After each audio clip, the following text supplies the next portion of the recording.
di oven atau bahkan hanya lagu lama muncul kembali. Lagu lama. Lagi lama ya. Oke. Oke, tapi RRQ mereka akan ada di blue side dengan menutup ke arah Matil, The Fovius, Harit untuk mengamankan Joy. Setelah Luoi, Chushim dan juga Fanny yang di back. Kayaknya mereka emang ngedeny untuk Haritnya juga kan. Mereka nggak mau kalau seandainya nanti Toy harus menghadapi laning yang agak sedikit berat. Sementara untuk picknya terhadap Badang dan Moskov, ini langsung benar-benar tertuju untuk mengambil sisa-sisa gold laner yang benar-benar bisa melakukan 2 job desk di waktu bersamaan. Push dan juga hadir dalam team fight. Wow. Ini agak cukup berani pergerakan para pasukan dari Navi melepas Joy yang kita tahu sosok dari Sutsujin sangat lihai dengan Joy yang dia miliki. Oke, pertukarannya tapi masih ada satu Suyo yang mungkin akan diambil. Profesor, oke Suyo, gue setuju.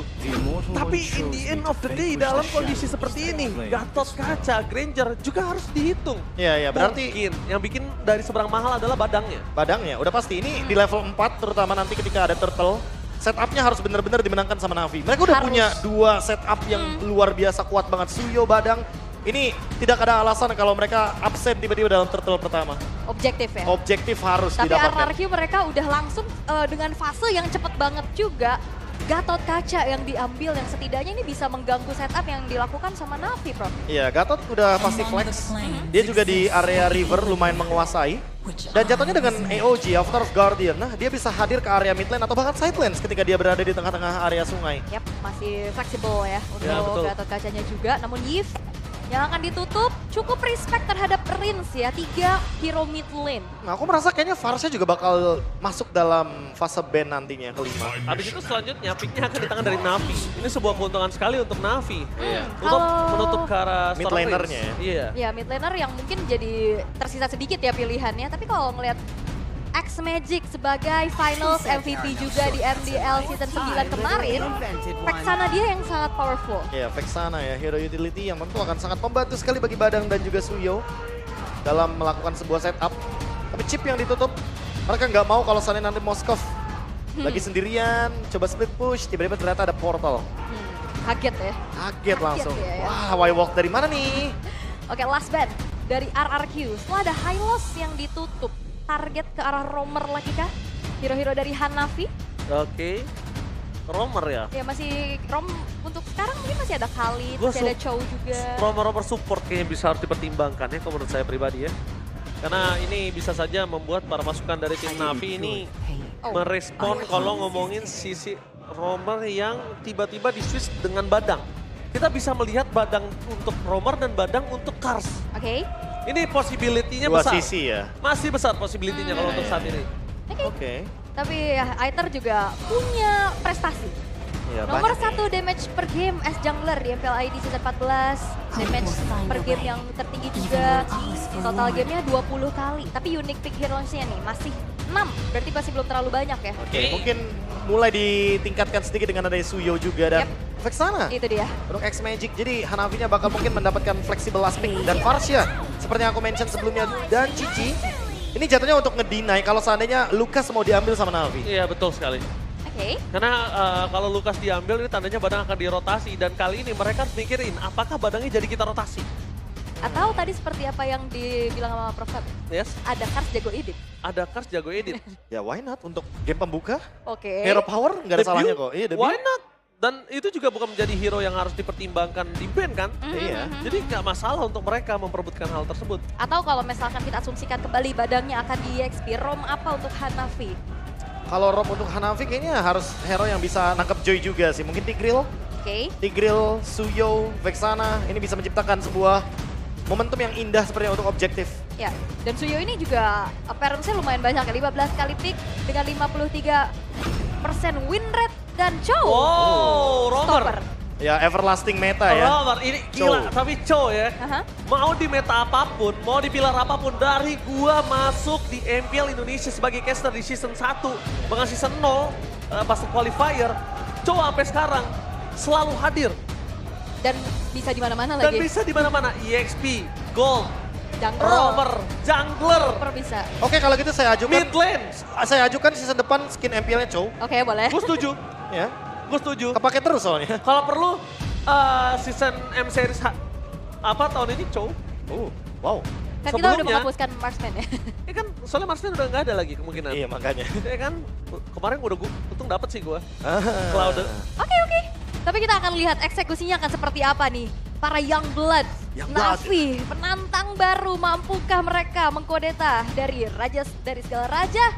Oke, dan bukan hanya Toy saja yang harus membuktikan, tapi Na'Vi juga. So, mari kita sambut, let's go to the lane of down. Alright, terlihat Land of Down. Matchup antara Joy dan Suyo yang seringkali juga udah kita lihat ya, bahkan di scene kompetitif terakhir kali juga.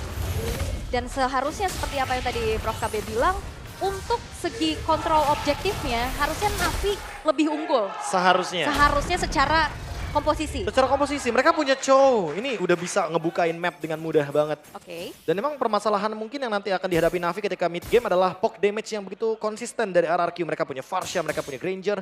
Apalagi dengan emblem Fighters yang dibawakan akan menambah sustainability lagi. Oke, Prince. tapi nampaknya Riz bakal coba dihantar first blow, so no-win. X-Magic berhasil mendapatkan satu poin kill yang sangat mahal dari Riz. Kenapa gue bilang sangat mahal? Karena dia adalah mid laner. Dan kondisi early power dari Riz itu juga menimbulkan efek first blood loh, jangan lupakan hal tersebut. Ini clear cepet, rotasi cepet yang dipegang sama Na'Vi sekarang walaupun memang unggulnya masih nggak terlalu banyak ya. Oke. Kendali bush yang sangat-sangat manis dari Hanavi ya sebenarnya. Jadi itu membuka juga agar Na'Vi bisa buka satu poin kill yang sangat-sangat manis sekali. Dan bahkan pressure ke arah Toy. Wow, tapi tentunya bukan hanya Toy yang memberikan pressure, tapi Sujin di depan sana, di sana belakang mendapatkan padang, memperhatikan pergerakan dari sangat Sujin, Albert take down Razor. Gagal untuk mendapatkan satu poin kill. Coba untuk mendapatkan satu poin kill, tapi nampaknya kali ini momennya Enter sedikit kebingungan. Terlalu banyak jarak yang harus didapatkan, sedangkan Rincia kembali lagi menjadi target utama dari seorang Hanafi.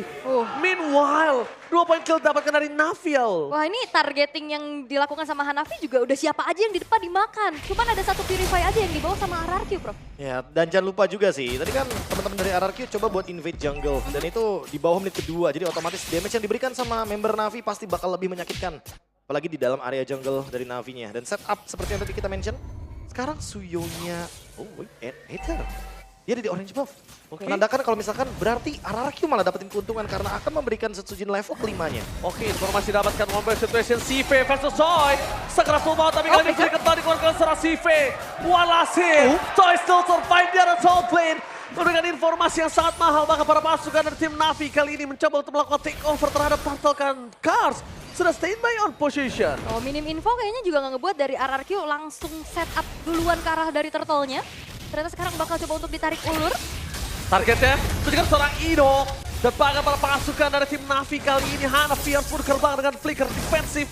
Tidak ada initiate 12 Dragon. Mampukah mereka berhasil mendapatkan dapat taraf Guardian? Double stun! Apakah mencoba berhasil dibalikan kembali walaupun Rakin sekarang tempat satu Setsujin masih bisa bertahan. Tidak ada bisa masuk ke dalam. Berarti bisa dengan top point. Membuat para pasukan dari Na'Vi harus merelakan turtle pertamanya. Turtle pertama yang diharapkan bisa dipegang sama Na'Vi dengan komposisi mereka yang cukup kuat. Ini patah, Prof. Ya, sangat disayangkan ya. Kita melihat ada After of Guardian yang begitu indah. Dan itu semua karena Curtain Call dari Dairon. Yes, betul. Satu sosok yang benar-benar membuka inisiasi yang begitu indah. Dan mengunci dua pemain sekaligus dari Na'Vi.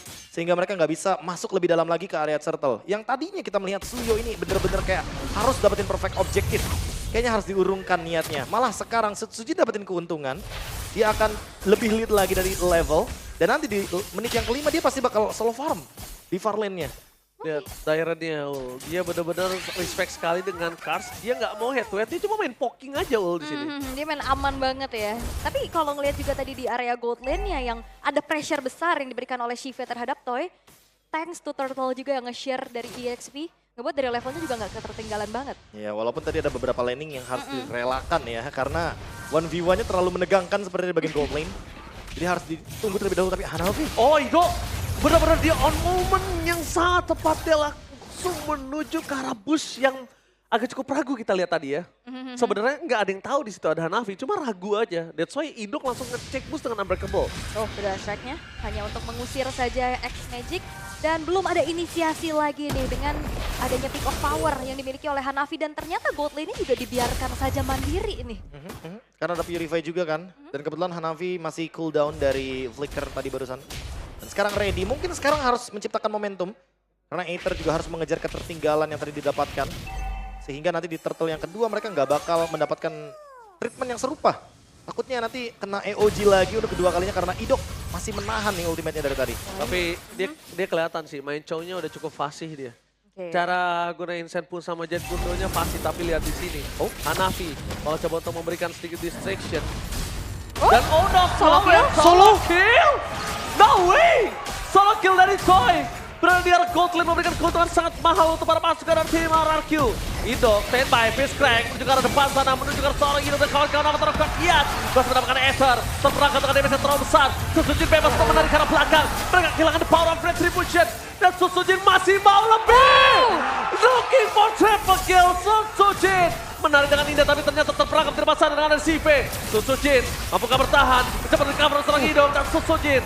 Nampaknya kali ini terlalu dalam. Ingat, nafsu membunuhmu. Oke, dan bahkan ini keuntungan dipegang begitu banyak oleh RRQ Hoshi. Mereka dapetin outer middle turret. Dan solo kill yang dilakukan oleh Toy ini juga merubah keadaan yang cukup signifikan. Ya. Ini benar-benar langsung kacau balau dari Navi-nya. Yang awalnya mereka unggul dari segi point kill, tapi ternyata sekarang udah mulai No, ke-drag. wow. My God. Oke, sir. Satu suara untuk RRQ. Navi, ini saatnya kalian membuktikan untuk menampar seluruh caster yang bertugas hari ini. Biasanya sih ketampar ya. Iya, makanya kita bakal lihat apakah Navi dan Navi Nation akan bersorak untuk menampar para caster 6-6-nya yang bertugas. Karena benar-benar ini semuanya 2-0 dan Aul dengan 2-1-nya. Tapi semua ke side ke arah RRQ. Yap, dan ini kontrol objektif yang harusnya bisa dipegang sama Navi pun masih belum terlihat lagi. Akan semakin diperparah dengan ketertinggalan yang dia alami. 2-0 sekarang untuk turtle-nya.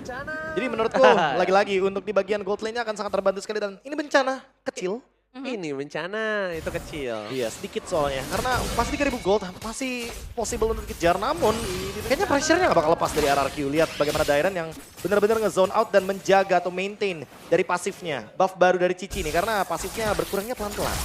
Oke. Wah. Ini sejauh ini udah mulai dikuasain dari visionnya, dari setup untuk bisa bahkan ke area jungle-jungle yang dimiliki sama Aether juga ini terpaksa harus direlakan terus-terusan nih.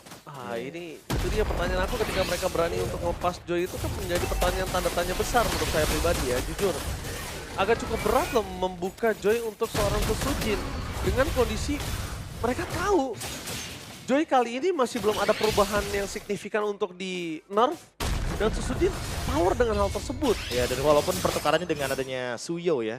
Tapi early play-nya nggak berjalan dengan maksimal sih. Walaupun upaya dari stoppernya ini udah dilakukan juga sama Navi ya. Dengan ada Chow, dengan ada Badang. Cuman ternyata masih belum bisa diimplementasikan dengan cukup baik. Alright, Tyler mencoba untuk mengganggu karakter Aether. Menuju ke arah belakang Hanafi mencoba untuk mengekar 1 point kill.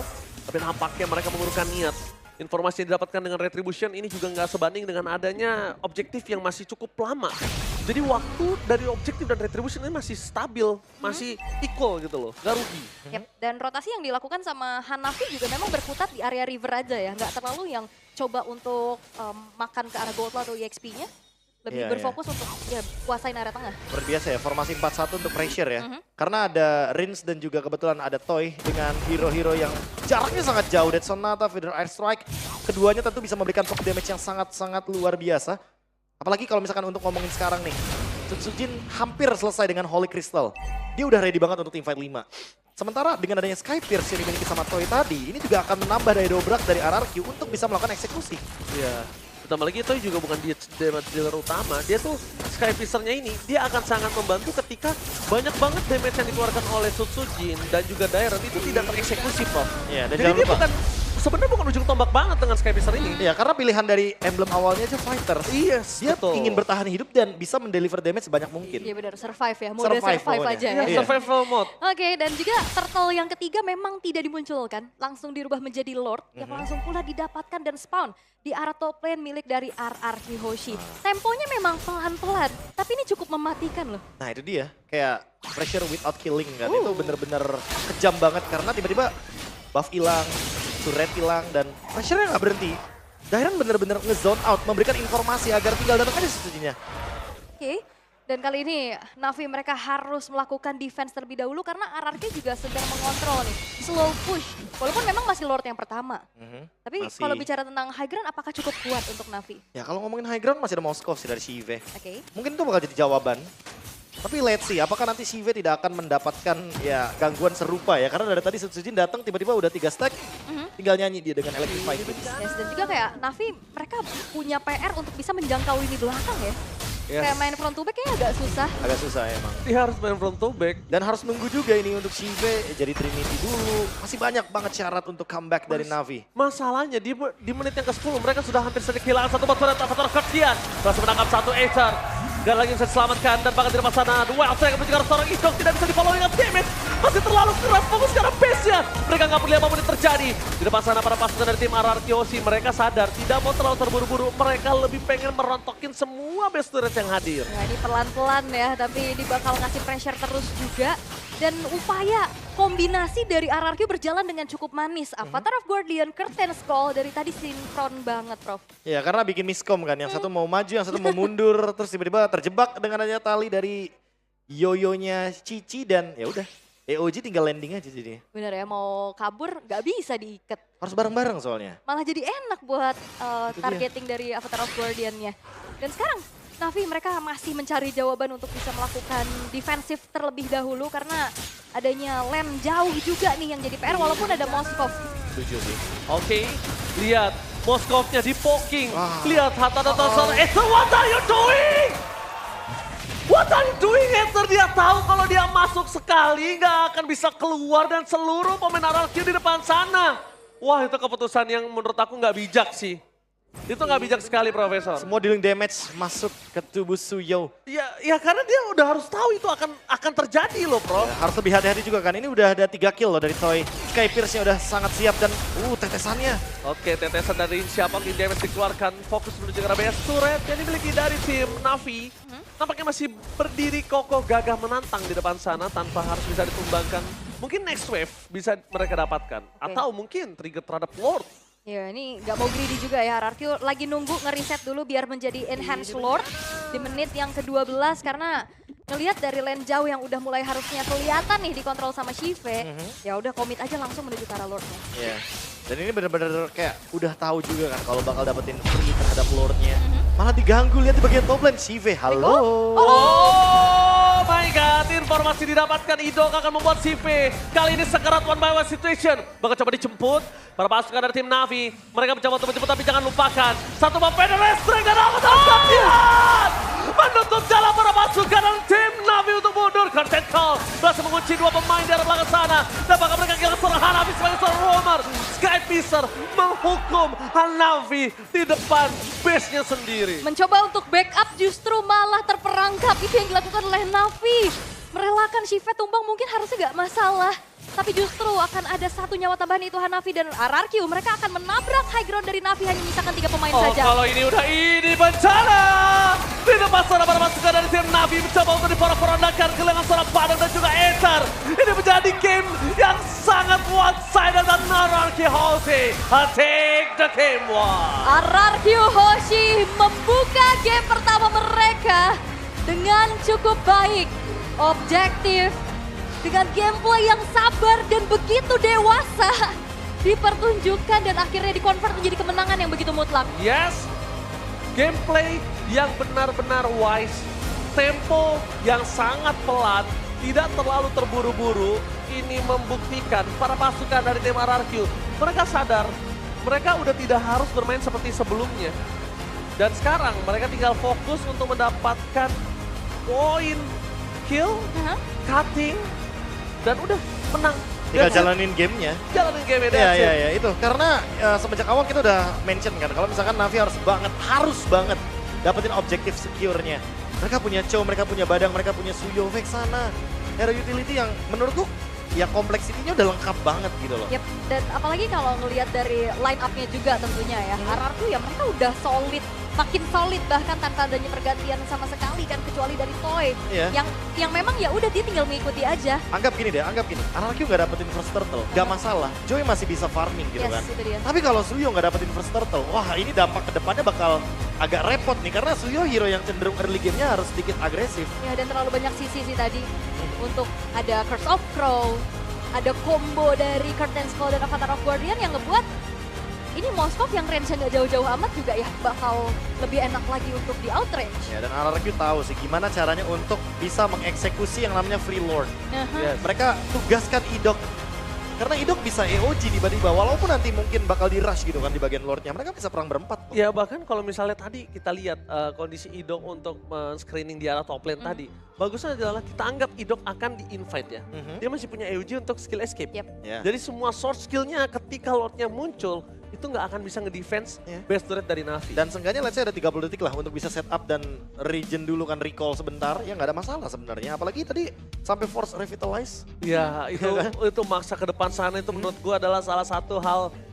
Tapi pertanyaan aku, ini dua kondisi yang sudah terjadi di depan mata dan seharusnya tidak mereka lakukan. Terlalu split push kejauhan dari CV. Kedua, Aether masuk dengan kondisi dia tahu di depan sana ada 20.500. Wah. Banyak Bagi banget ya. Meet and greet. Masalahnya itu Shock udah ya? semua di situ. Iya benar. Dia masuk ke dalam, dia tahu dia nggak akan bisa keluar lagi. Mungkin kayaknya dia nggak expect kali pas tadi Sutsujin datang kan dia udah aku mention kan dia hampir nih jadi Holy Crystal. Pas udah jadi dia udah mau cari poin. Bener. Pasti. Banyaknya stopper juga kan ngebuat dari Sutsujin ya bisa maju, bisa mundur. Kalau misalnya di situ Dari nggak Ethernya. kelihatan 3 atau 2 orang nggak masalah, Ul. Aku setuju dengan statement tidak menyangka akan terjadi. Oke. Aku setuju.